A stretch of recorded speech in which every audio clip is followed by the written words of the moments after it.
तो देखिए चैप्टर का नाम क्या है? यूरोप में राष्ट्रवाद। तो यूरोप में राष्ट्रवाद को देखेंगे। राष्ट्रवाद की अगर बात किया जाए तो कहां हम लोग देखेंगे? यूरोप में। ठीक है, देखिएगा राष्ट्रवाद क्या होता है?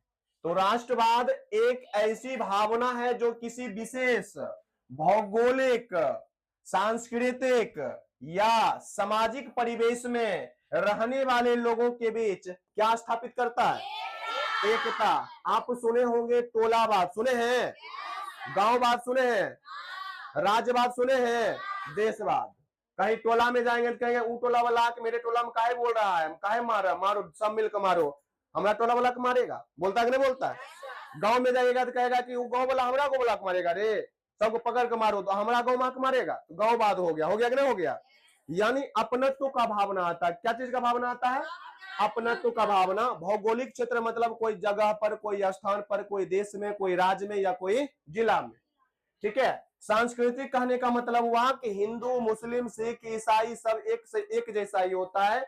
हम हिंदू के पर्व में मुसलमान भी भाग ले सकते हैं, ईसाई भी भाग ले सकते हैं, या इस्लाम के जो पर्व होते हैं उसमें हिंदू भी भाग ले सकते हैं। यानी सभ्यता संस्कृति रूप से सभी क्या होंगे? सब में एकता होगा। क्या होगा? और सामाजिक रूप से भी सब में क्या होना चाहिए? एकता। और इसी को सम्मिलित रूप से क्या कहते हैं? राष्ट्रवाद। क्या कहते हैं? राष्ट्रवाद। आगे देखिएगा, राष्ट्रवाद का उदय सर्वप्रथम कहां हुआ? तो क्वेश्चन रहता है राष्ट्रवाद का उदय सबसे पहले कहां हुआ? तो ध्यान रखिएगा, राष्ट्रवाद का उदय सबसे पहले कहां हुआ? यूरोप में हुआ। कहां हुआ? यूरोप में। किस काल से? तो पुनर्जागरण के काल से। पुनर्जागरण के काल से। पुनर्जागरण की शुरुआत भी अगर बात किया जाए तो कहां हुआ? यूरोप में ही हुआ था।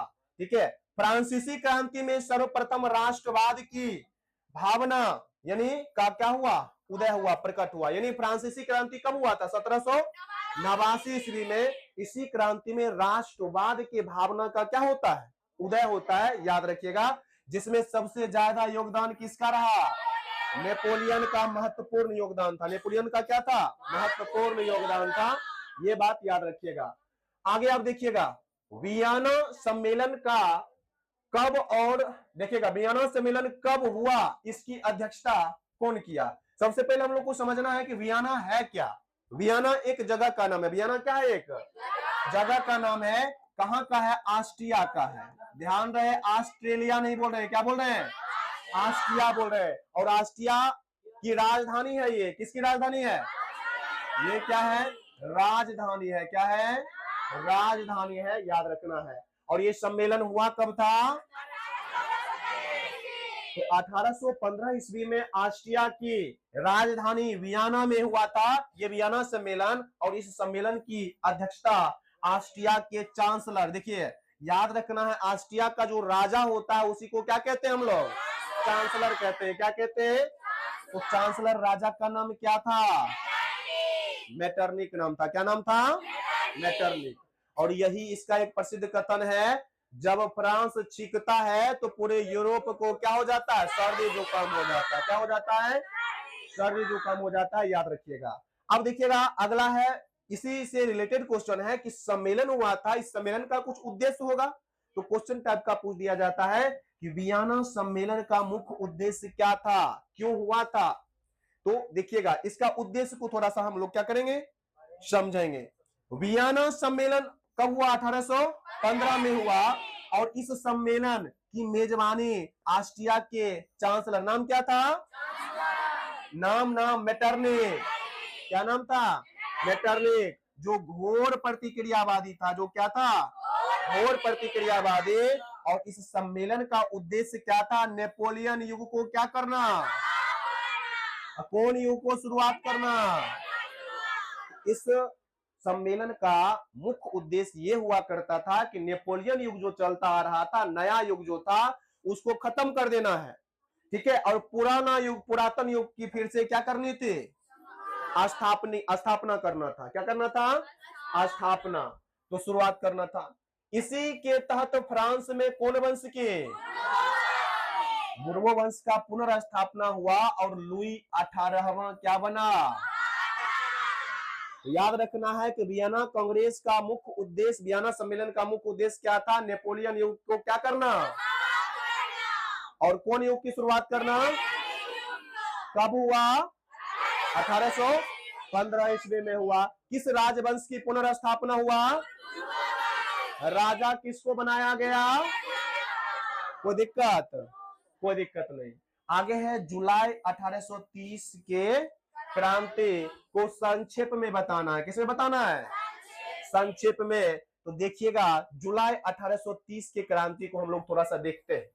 चार्ल्स दस एक निरंकुश एवं प्रतिक्रियावादी शासक था। कैसा शासक था? उसने प्रतिक्रियावादी पोलिगनेक को अपना क्या बना देता? बताइए खुद भी कैसा है? निरंकुश है, जिस पर कोई अंकुश नहीं, जो मन होगा वो करेगा। समझ गया ना? जो मन होगा वो करेगा। नाम क्या है इसका? चार्ल्स दस। और जैसन है उन्होंने बना भी दिया। नाम क्या है? तो खुद प्रतिक्रियावादी और उसके बाद प्रधानमंत्री बनाया घोर प्रतिक्रियावादी, उससे भी ज्यादा प्रतिक्रियावादी बना दिया। अब पोलिगनेक ने शक्तिशाली अभिजात वर्ग का साथ दिया, यानी जो शक्तिशाली अभिजात वर्ग था पोलिगनेक उसी का साथ दे रहा है। किसका साथ देगा? शक्तिशाली अभिजात वर्ग का साथ देगा।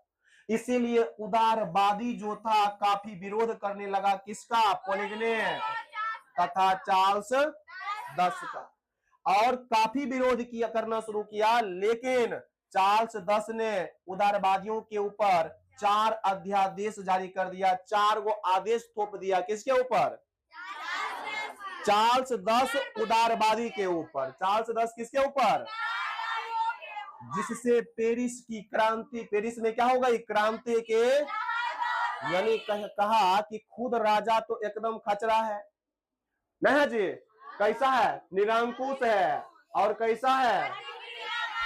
अब प्रधानमंत्री खतरनाक निकल गया, सिर्फ बड़े बड़े आदमी का ही साथ दे रहा है। और उसके बाद जब उदारवादी विरोध किया पोलिगनेक का और यानी राजा और प्रधानमंत्री का, तो और 4 गो अध्यादेश जारी कर दिया और 4 गो नियम बनाकर थोप दिया। तो उदारवादी काफी गुस्सा हो गया। तो उदारवादी क्या करने लगा? विरोध, खूब ज्यादा क्रांति करने लगा। और क्रांति किया तो क्या हुआ? 1830 ईस्वी में उसको क्या करना पड़ा? जुलाई 1830 की क्रांति के रूप में उभरा। और इसमें क्या हुआ था? यानी जो क्रांति हुआ था ये कब हुआ था? जुलाई 1830 ईस्वी को ये क्रांति हुआ था। और इस क्रांति में चार्ल्स दस को फ्रांस की गद्दी छोड़कर इंग्लैंड भागना पड़ा। और बुर्बो वंश का क्या हो गया? यानी बुर्बो वंश का पुनर्स्थापना वियना कांग्रेस में हुआ। और जुलाई 1830 के क्रांति में उदारवादी ने उसे दबार दबार कर भगा दिया। कहां? इंग्लैंड भगा दिया। बुर्बो वंश क्या हो गया? खत्म। कोई दिक्कत? अब फिर आगे देखिएगा थोड़ा सा मेटरनिक युग क्या होता है। कौन सा युग देखेंगे? इसमें कुछ है नहीं, चूंकि नेपोलियन युग समाप्त हुआ था। तो कौन सा युग शुरू हुआ? मेटरनिक युग शुरू हुआ। तो नेपोलियन के पतन के बाद 1800, यानी नेपोलियन का पतन कौन कांग्रेस में? वियना कांग्रेस में हुआ था 1815 के बाद। यानी 1815 से 1888 सॉरी 48 तक के काल को मेटरनिक युग कहा जाता है। और इस युग में गणतंत्र का विरोध कर राजतंत्र की क्या की गई? यानी नेपोलियन जो युग चल रहा था उस युग में कौन सा तंत्र चल रहा था? गणतंत्र चल रहा था। यानी जो राजा होगा उसको जनता चुनेगा। लेकिन वियना कांग्रेस जब हुआ तो उसको हटा दिया गया। क्या किया गया? राजतंत्र। क्या किया गया? और यही है मेटरनिक युग। यही क्या है? मेटरनिक युग। कोई दिक्कत?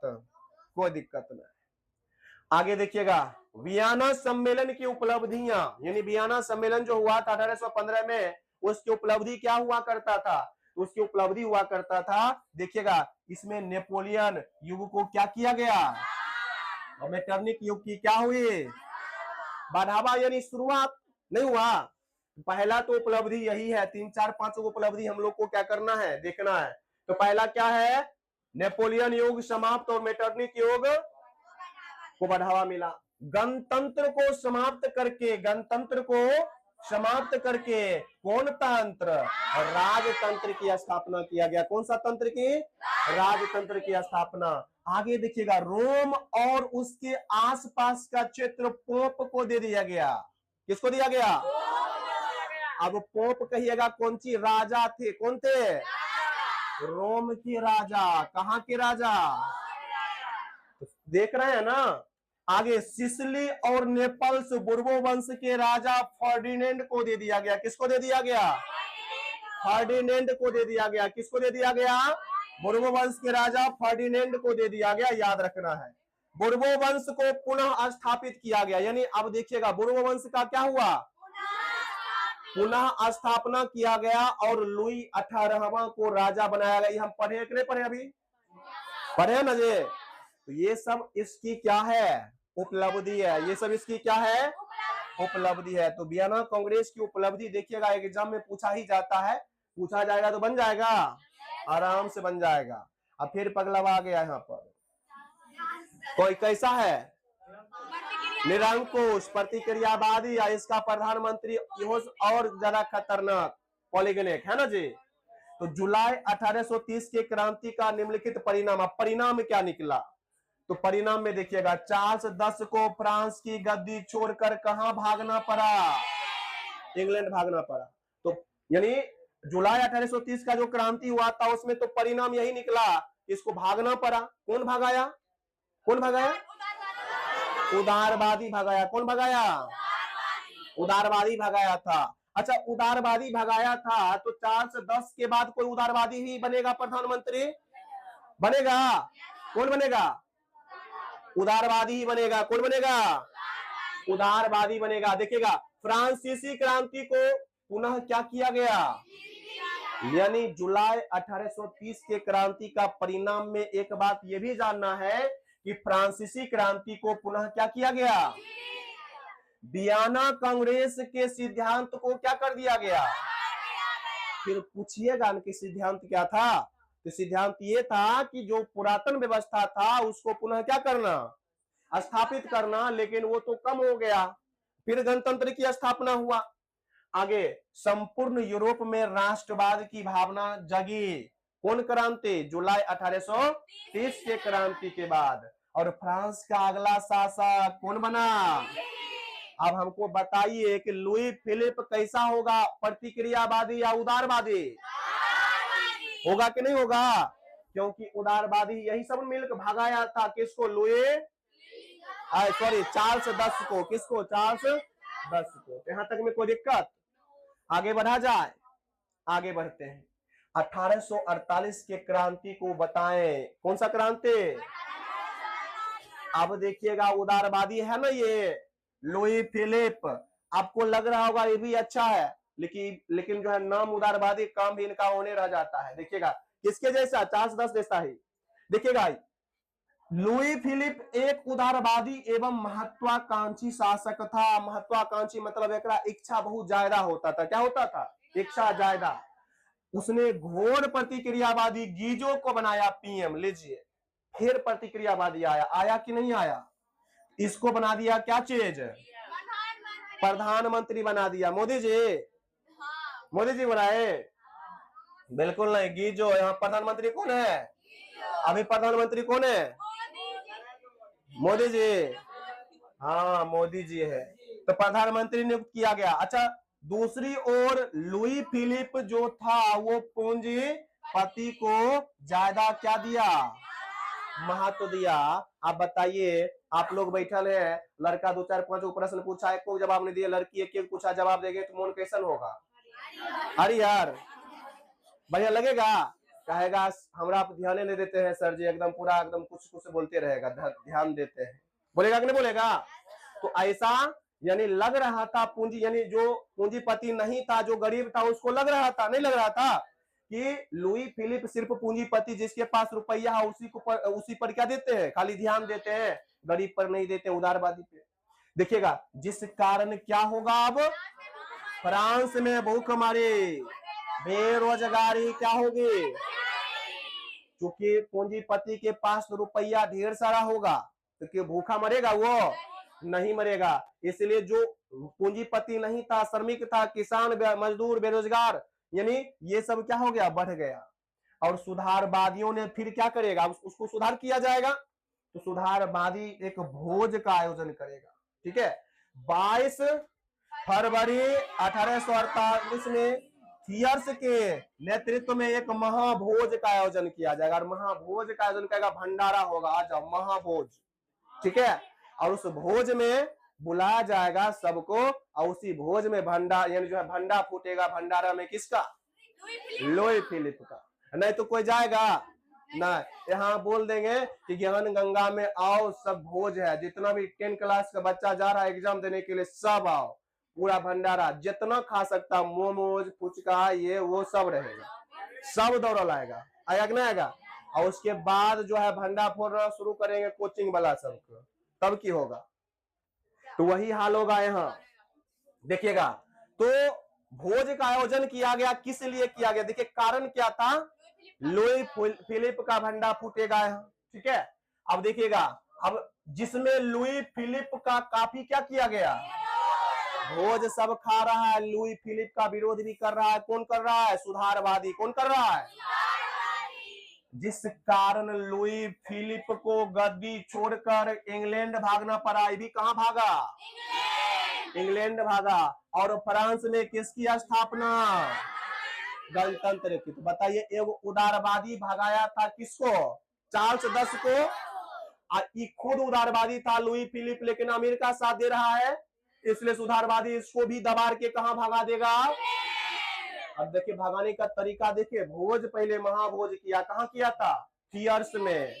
थियर्स में किया था। भोज वाला डेट याद रखिएगा, कब हुआ था, कोई दिक्कत यहाँ तक में, कोई दिक्कत, अरे कोई दिक्कत है जी, नहीं आगे बढ़े, आगे बढ़िए। 1848 के क्रांति का परिणाम। अब परिणाम देखिएगा, क्रांति तो हुआ, परिणाम क्या हो, परिणाम तो सामने है, यादें होगा। कौन, 24 फरवरी को, कब, 24, लुई फिलिप को गद्दी छोड़कर कहां भागना पड़ा, बताइए। सब भोज खा रहा होगा, ये भाग रहा होगा, क्या जी, कैसा लग रहा होगा इसको। ठीक है, आगे। फ्रांस में गणतंत्र की क्या हुई, फ्रांस में किसकी स्थापना, गणतंत्र की स्थापना। और कहा गया 21 वर्ष से ऊपर के सभी व्यक्ति को क्या मिलेगा। अच्छा, अभी हम लोग कितना में मतदान देते हैं जी, इसमें से तो कोई नहीं है ना होगा जी, कोई नहीं, सब नौनू है, बउआ है तू। अरे मेरा, हाँ हम तो देवे किए, हम तो देते हैं। आगे, नेपोलियन को फ्रांस का क्या बनाया गया, अरे नेपोलियन फिर से फ्रांस का क्या बना, राजा, सम्राट बना, क्या बना। और फ्रांस में पुरातन व्यवस्था क्या क्या हो गया। तो 1848 का जो क्रांति था वो काफी अच्छा था कि नहीं था जी, काफी अच्छा था। पहला क्या हुआ, लुई फिलिप को गद्दी छोड़कर कहां भागना पड़ा, पुरातन व्यवस्था का क्या हो गया, फ्रांस में गणतंत्र की क्या हुआ, स्थापना हुआ, हुआ क्या हुआ। और नेपोलियन को क्या बनाया गया, सम्राट बनाया गया। यहां तक में कोई दिक्कत, कोई दिक्कत नहीं, कोई दिक्कत नहीं। अब चलिए मेजनी के बारे में थोड़ा सा जानेंगे। मेजनी कौन था, इसके कार्यों की चर्चा करें। मेजनी कौन था, तो देखिएगा, मेजनी, मेजनी एक साहित्यकार था, गणतांत्रिक विचार का समर्थक था, और एक योग्य सेनापति था। साहित्यकार भी था, पढ़े लिखे भी थे ये बहुत ज्यादा। ठीक है, गणतांत्रिक विचार यानी ये भी चाहते थे कि राजतंत्र ना हो, क्या हो, गणतंत्र हो। और एक योग्य क्या थे, सेनापति थे। इसने अपनी पराजय के बाद भी हार नहीं मानी। हार मानना भी नहीं चाहिए, क्या हार मानना चाहिए। अभी जिस लाइट में हम लोग पढ़ रहे हैं, अगर एडिशन हार मान लेता 99 बार, तो सोमवार में लाइट बना पाता, तो इसीलिए कभी भी हार। उसी तरह से मेजनी भी हार नहीं माना। 1831 ईस्वी में यंग इटली और 1834 ईस्वी में यंग यूरोप, दो संस्था की स्थापना। ऑब्जेक्टिव में रहेगा, यंग इटली की स्थापना 1831, यंग यूरोप की स्थापना और इसी संगठन के माध्यम से मेजनी ने यूरोप में चल रहे राष्ट्रीय आंदोलन को क्या किया? अच्छा, प्रोत्साहित मतलब क्या? बढ़ावा दिया, यानी आग में घी डालने का काम किया। बात समझ रहे हो ना? क्या किया? बढ़ाया। क्या चीज को बढ़ाया? राष्ट्रीय आंदोलन को बढ़ाया। 1848 ईस्वी के फ्रांसीसी क्रांति में जब मेटरनिक ऑस्ट्रिया छोड़कर भाग गया तो पुनः इटली की राजनीति में मेजनी का क्या हुआ? यानी कुल मिलाकर याद रखना है कि फ्रांसीसी क्रांति में मेटरनिक को कहां भागना पड़ा था? छोड़ के ऑस्ट्रिया छोड़कर भागना पड़ा था। ठीक है, तब मेजनी क्या हुआ? पुनः इटली के राजनीति में क्या हुआ? मेजनी का आगमन हुआ, लेकिन अंततः मेजनी की क्या हो गए? हार हो गए थे। तो हार फिर भी मेजनी नहीं मानेगा। मेजनी हार मानेगा? नहीं मानेगा। ये थोड़ा सा कहानी था किसके बारे में? मेजनी के बारे में। आप लोग याद रखिएगा, ठीक है? क्योंकि रिवीजन क्लास चल रहा है, डिटेल से चलेगा, तब तो मेजनी का जो है खानदान उकट देंगे क्या जी, लेकिन अभी ना चलेगा, सपोर्ट करिएगा। हाँ, इटली के एकीकरण में मेजनी का क्या था? योगदान क्या था? यानी इटली के एकीकरण में मेजनी का योगदान। आप थोड़ा सा मेजनी के बारे में तनिक और जान लेते हैं, ठीक है? अब देखिएगा, मेजनी को इटली के एकीकरण का मसीहा कहा जाता है। क्या कहा जाता है? मसीहा भी बोल सकते हैं, पैगंबर भी बोल सकते हैं। इसको पैगंबर भी कहा जाता है, पैगंबर। तो इटली के एकीकरण का पैगंबर किसे कहा जाता है? मेजनी को। इन्होंने राष्ट्रवादी भावना से प्रेरित होकर कार्बोनरी नामक गुप्त संस्था की स्थापना। तो याद रखना है कि कार्बोनरी नामक गुप्त संस्था की स्थापना ये गणतांत्रिक विचार के क्या थे? और क्या थे? साहित्यकार थे। तो गणतांत्रिक विचार के समर्थक और साहित्यकार थे, जिस कारण इन्हें साहित्य के माध्यम से क्या किए थे? ये साहित्य के माध्यम से राष्ट्रीयता के भावना को जगाया। और मेटरनिक से हार के बाद भी इन्होंने हार नहीं माना। मानना भी हार नहीं चाहिए। 1838 में यंग इटली, 1834 में की स्थापना करके इटली के एकीकरण का प्रयास किया, लेकिन प्रयास तो किया ना जी, इसीलिए प्रयास यही किए थे, इसीलिए इनको कहा जाता है इटली के एकीकरण का मसीहा। देखिएगा, कोई भी काम होगा सबसे पहले शुरू करने में उसको क्या होता है? डर लगता है। जब शुरुआत हो जाता है तो डर खत्म नहीं होता है जी, होता है। आगे देखिएगा, जैसे मान लेते हैं कि आप ही पहला दिन जब पढ़ने आए होंगे तो एकदम सर जी कैसन है, न है, पूरा डर समाया हुआ होगा। आज 10-15 दिन पढ़ लिए, फिर सर जी तो दोस्ते जैसे लगने लगते हैं क्या जी? हाँ, आगे देखिएगा, गैरीबाल्डी। अगला हम किसके बारे में देखेंगे? गैरीबाल्डी। इटली के एकीकरण का द्वितीय चरण गैरीबाल्डी के नेतृत्व में हुआ। पहला चरण जो है मेजनी बोल सकते हैं, द्वितीय गैरीबाल्डी। देखिएगा, गैरीबाल्डी पेशे से क्या थे? नाव चलाते थे। क्या चलाते थे? नाव चलाते थे, याद रखना है। वह युद्ध के नीति में विश्वास रखता था। किसके नीति में? और गैरीबाल्डी ने समस्त युवाओं का एक संगठन बनाया जिसे लाल कुर्ती। ठीक है, तो क्वेश्चन आता है कि लाल कुर्ती का गठन कौन किया? गैरीबाल्डी। इसी के मदद से गैरीबाल्डी ने कहां पे? सिसिली पे अधिकार कर लिया। और अपने जीवन के अंतिम दिनों में गैरीबाल्डी समस्त राष्ट्र को, यानी जो अपना संपत्ति था, जितना संपत्ति था, सब संपत्ति को क्या किया? दान कर दिया। और स्वयं कैसे? तो स्वयं एक किसान के भांति जीवन। और इसी से प्रभावित होकर लाला लाजपत राय ने इनकी जीवनी, एकदम ये पॉइंट आप लोग भूलिएगा नहीं कि लाला लाजपत राय किससे प्रभावित थे? किससे?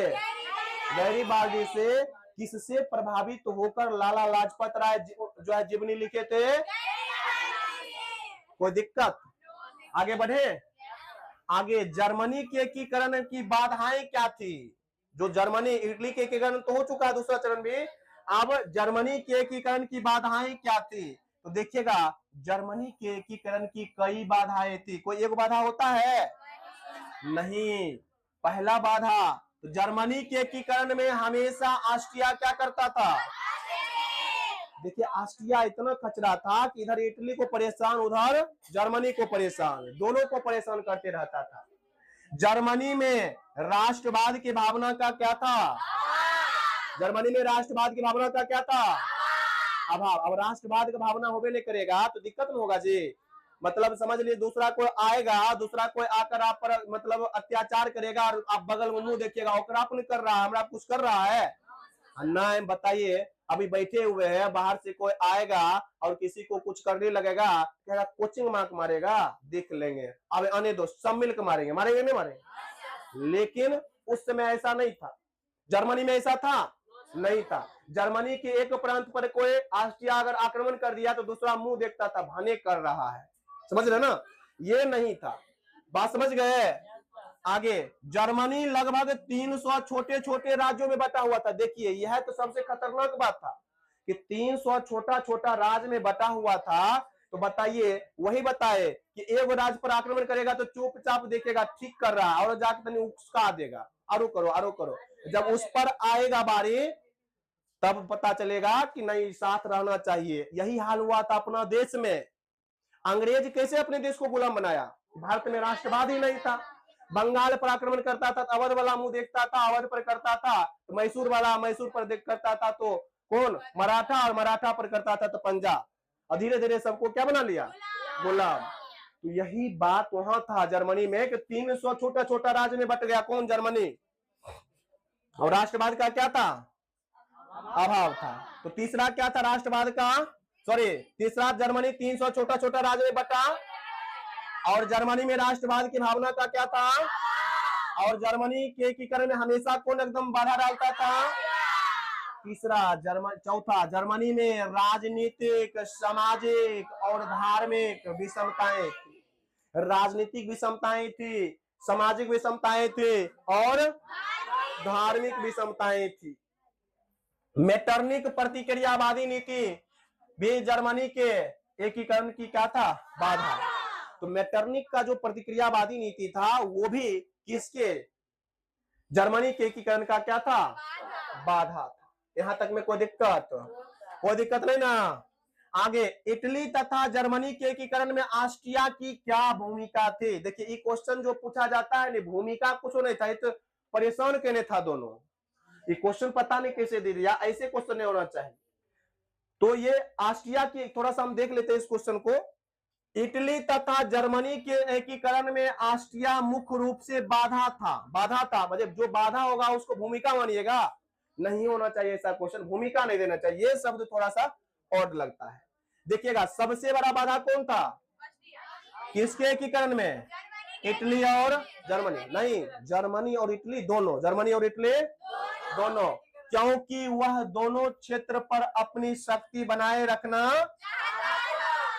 उसने इटली के लैम्बार्ड, इटली का कौन सा, और वेनेशिया पर कब्जा कर लिया, और जर्मनी भी ऑस्ट्रिया के अधीन एक शक्तिहीन राज्य था। लेकिन क्या हुआ, 1866 ईस्वी में सेडोवा के युद्ध में ऑस्ट्रिया की क्या हो गई, तो जो सेडोवा का युद्ध हुआ था 1866 ईस्वी में, उसमें ऑस्ट्रिया की हो गई हार, और इटली तथा जर्मनी पर से उसका प्रभाव क्या हो गया, पूर्ण रूप से समाप्त नहीं, कम हो गया प्रभाव, ठीक है, जिस कारण इटली और जर्मनी का एकीकरण हो पाया। तो कहने का मतलब सेडोवा का युद्ध तो भूमिका निभाया, क्योंकि ऑस्ट्रिया हार गया, और ऑस्ट्रिया हारा तो जर्मनी और इटली पर से प्रभाव कम हो गया ऑस्ट्रिया का, और इस प्रकार से ऑस्ट्रिया का क्या हो चुका, या इस प्रकार से जर्मनी का एकीकरण हो गया।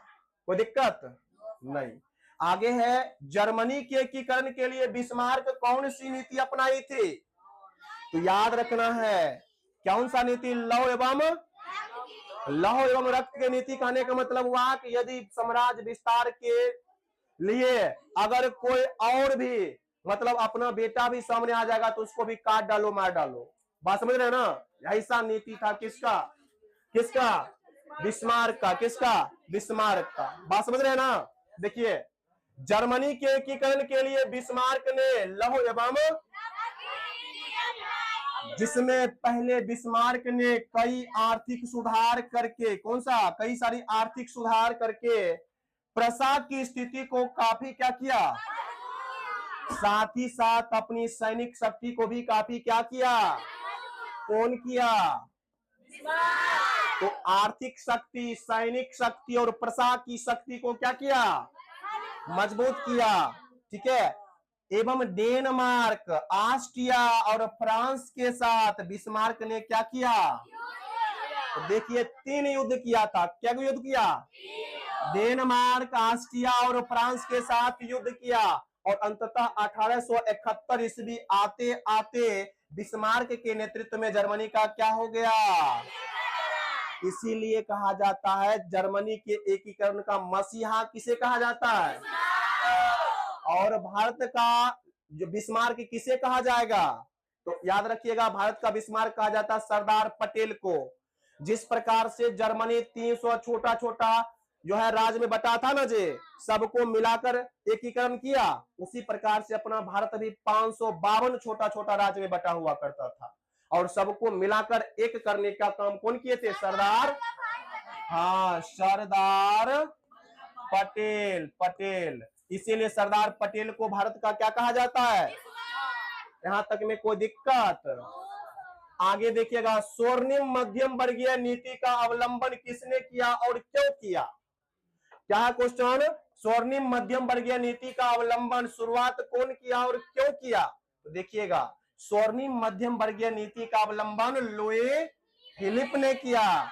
इन्होंने अपने विरोधियों को खुश करने के लिए, विरोधी को क्या करना था? इनको विरोधी को खुश करना था। उसके लिए 1840 ईस्वी में गीजो को क्या बनाया अपना? तो याद रखना है कि मध्यम वर्गीय नीति का अवलंबन लुई फिलिप किया। कौन किया? और गीजो को क्या बनाता है? अपना प्रधानमंत्री बनाता है, जो एक कट्टर क्या था? कौन था? गीजो कट्टर प्रतिक्रियावादी था और इस प्रकार वह किसी भी तरह के वैधानिक और सामाजिक और आर्थिक सुधार का क्या था? विरोधी था। ठीक है, तो याद रखना है। तो यानी स्वर्णिम मध्यम वर्गीय नीति कहने का मतलब यह हुआ कि जो पूंजीपति है, जो अमीर वर्ग के लोग हैं, उसी का साथ देगा कौन? गीजो। ठीक है, यही था नीति, स्वर्णिम मध्यम वर्गीय नीति। चूंकि जो पूंजीपति था विरोध करता और विरोधी को खुश करने के लिए क्या किया? उसी यानी विरोधी को खुश करने के लिए उसी से मिल गया कौन? गीजो। ठीक है, याद रखिएगा आप लोग। आगे अगला क्वेश्चन देखिएगा थोड़ा सा। यूनानी स्वतंत्रता आंदोलन को संक्षेप में वर्णन करें। तो ये देखिए ज्यादा इंपॉर्टेंट है नहीं ऐसे। यूनान का साहित्य एवं विज्ञान यूरोप वासियों के लिए एक प्रेरणा का क्या रहा है? और ये प्राचीन काल से ही अगर बात किया जाए तो प्राचीन काल से ही यूनान का साहित्य एवं विज्ञान यूरोपवासी के लिए क्या है? एक प्रेरणा का, यानी उससे लोग क्या किया है? सीखा है। उससे लोग क्या किया है? यानी यूनान में जो साहित्य और विज्ञान है उससे सभी लोग क्या करते हैं? सीखते हैं। यूनान को यूरोप का सभ्यता का पालना कहा जाता है। देखिए, यूनान को यूरोप का सभ्यता का क्या कहा जाता है?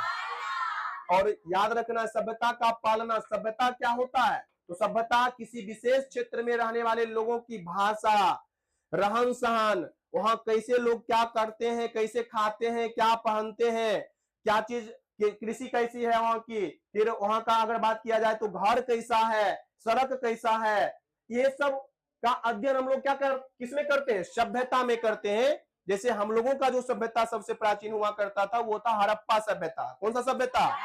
और विश्व का सबसे प्राचीन सभ्यता की अगर बात किया जाए तो मेसोपोटामिया की सभ्यता हुआ करता था। तो याद रखना है कि यूनान को क्या कहा जाता है? यूरोप के सभ्यता का पालना। यूनान तुर्की साम्राज्य के अधीन था। किस साम्राज्य के अधीन था? तुर्की साम्राज्य के अधीन था। तुर्की से अलग होने के कारण यूनान ने हितेरिया फिलाइक नामक संस्था की स्थापना किया। आप देखिए क्या क्या होता है। तुर्की से अलग होने के लिए यूनान ने कौन सा संस्था, हितेरिया फिलाइक नामक संस्था की स्थापना किया। स्थापना ओडेसा नामक स्थान पर, ये जो हितेरिया फिलाइक नामक संस्था है कहां स्थापना किया, उड़ीसा, ओडेसा, ठीक है, जिसका उद्देश्य तुर्की शासन से यूनान को मुक्त करना था। तुर्की शासन से यूनान को क्या करना था, मुक्त करना था। और 1821 ईस्वी में अलेक्जेंडर चिपलिस,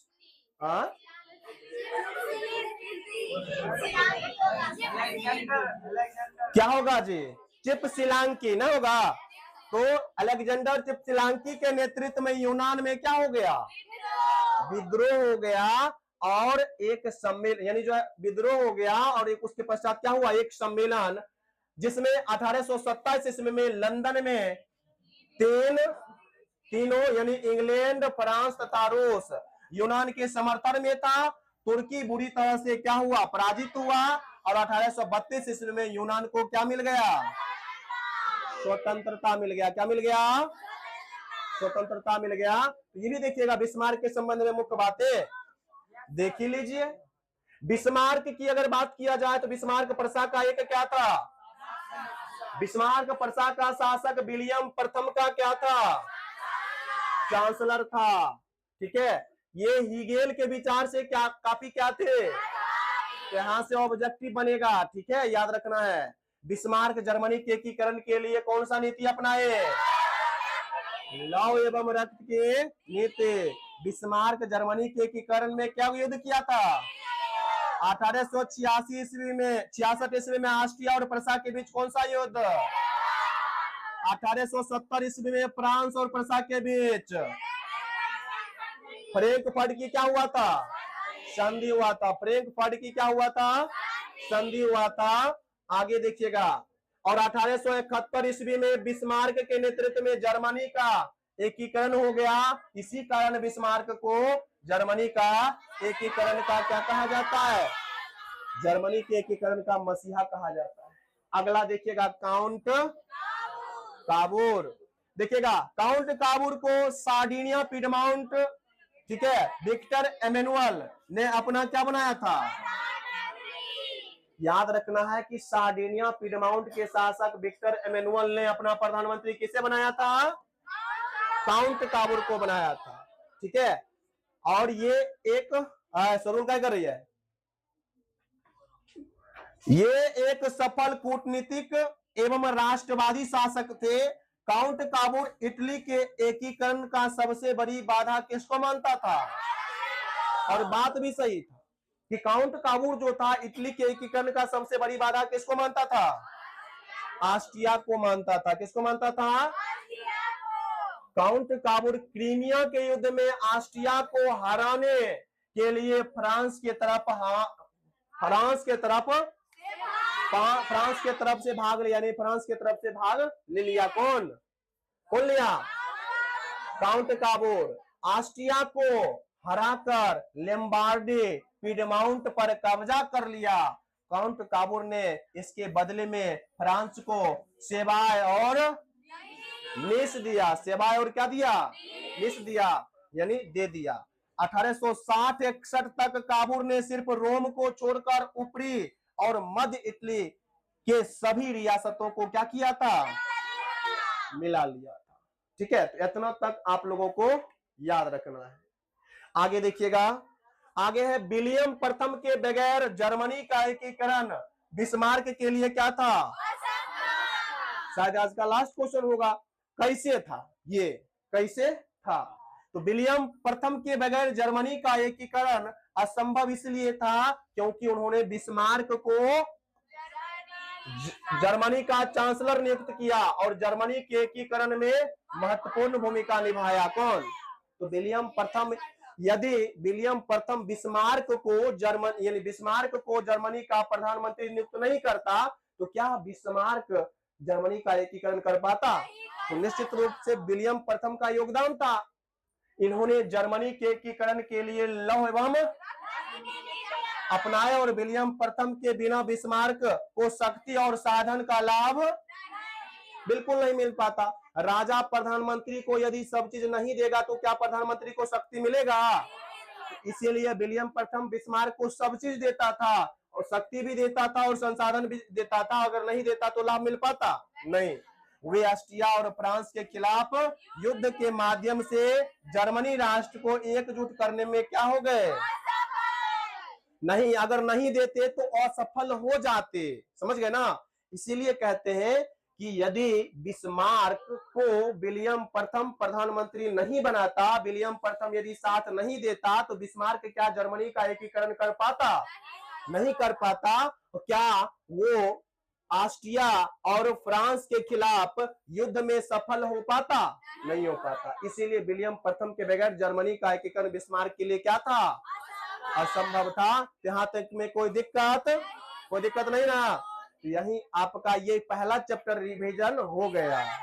ठीक है, तो हंगरियन में राष्ट्रवाद इतना ज्यादा इंपॉर्टेंट नहीं है। मेन जो क्वेश्चन था आपका यही था। यहाँ से आपका चैप्टर क्या हो गया? समाप्त हो गया।